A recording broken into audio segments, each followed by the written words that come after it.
Alright, so this is the first part of a series I'm doing to try to explain how the NBA and its teams sort of make their money. And not just the NBA, but hopefully expand into other leagues as well. These will sort of start maybe a bit more high level, but I think as we sort of progress, we can get a bit more granular and dive into some of the more deeper topics. But to start, I think it would make a lot more sense to sort of explain how the NBA makes its money from a high level.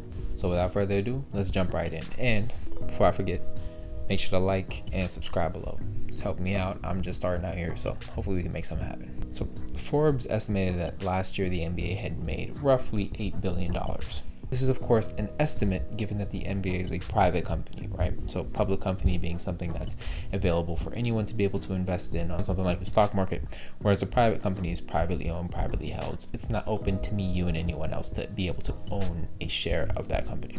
So because the NBA is a private company, they don't actually have to share their financials.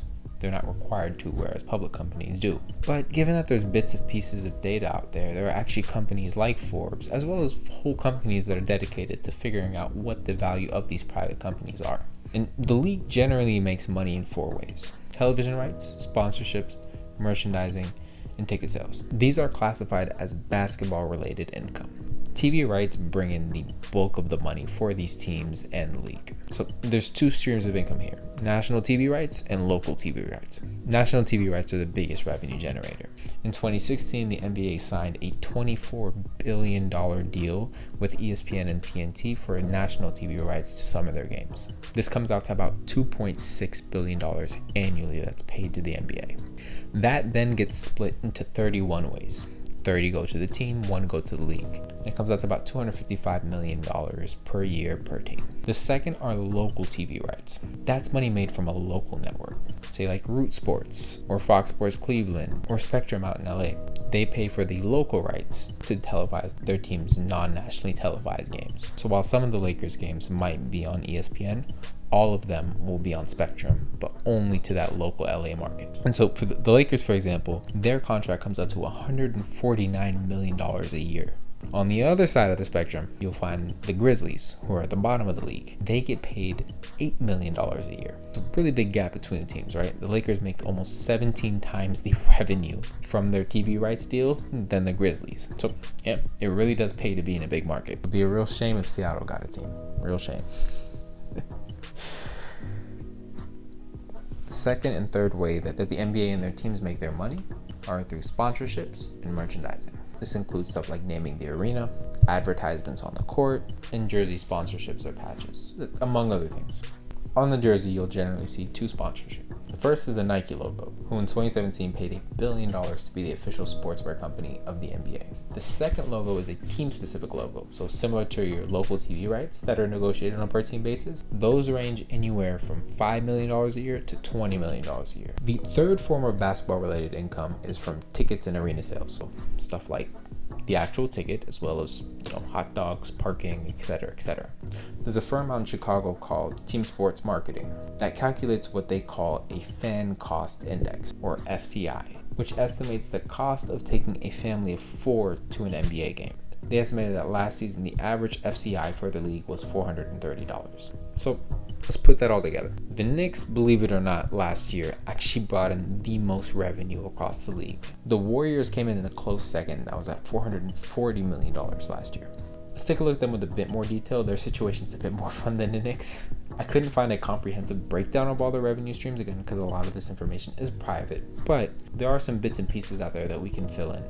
So Forbes reported that the Warriors made $178 million from just ticket sales. They made an additional $30 million from NBC Sports for their local TV rights, $20 million from their sponsorship with Rakuten, and Chase paying an additional $15 million a year to have their name on the arena.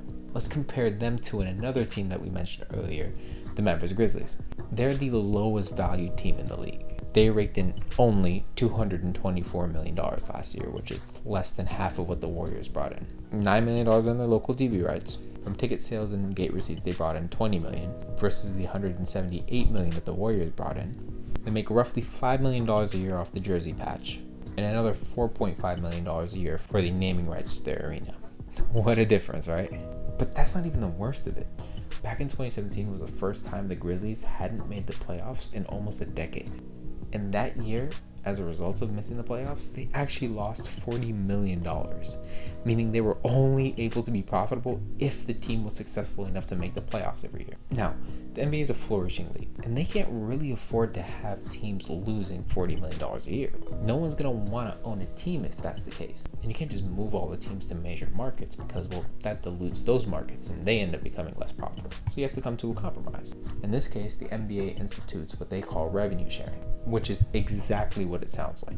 Teams share revenue amongst one another. The goal here being that it lessens the disparity between a team like the Warriors and the Grizzlies, giving them both a level playing field. Now, it's by no means a perfect system, but it works. Here's how it's broken down. Teams give up 47% of their BRI, or basketball related income. Those are the 4 categories that we touched on earlier. In the case of the Warriors, let's say after expenses, they make $140 million a year in BRI. Not a real number, just using it as an example. And let's say the Grizzlies, on the other hand, only make $90 million in BRI. Again, fake number. The Warriors would put roughly $70 million into the pot. The Grizzlies, on the other hand, would put 45.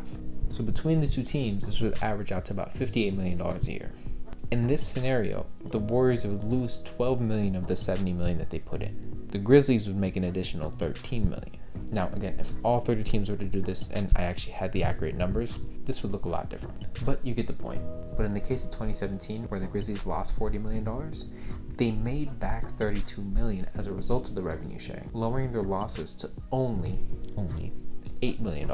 Again, this is an extreme circumstance. Most teams do end up profitable at the end of the year, but it's a good example as to how the NBA tries to level the playing field. And again, there's a ton of different ways that teams do make money, and we'll definitely get into those. But one thing to sort of keep in mind, these teams, as well as the league, are very much their own companies. They have their own subsidiaries, their own investment wings, and employees just like every other company. They have their own media teams and lawyers and accountants. And the more we dig into this, the more you'll see the parallels between the league and most every other company out there. The way that they generate revenue might be different, but the objective is still the same. Make more money and increase shareholder value. Keep that in mind next time you go to a game. Thank y'all so much for watching. Appreciate y'all. Make sure to like and subscribe. I'm trying to grow this page. But in the meantime, love y'all so much. Appreciate y'all. Peace.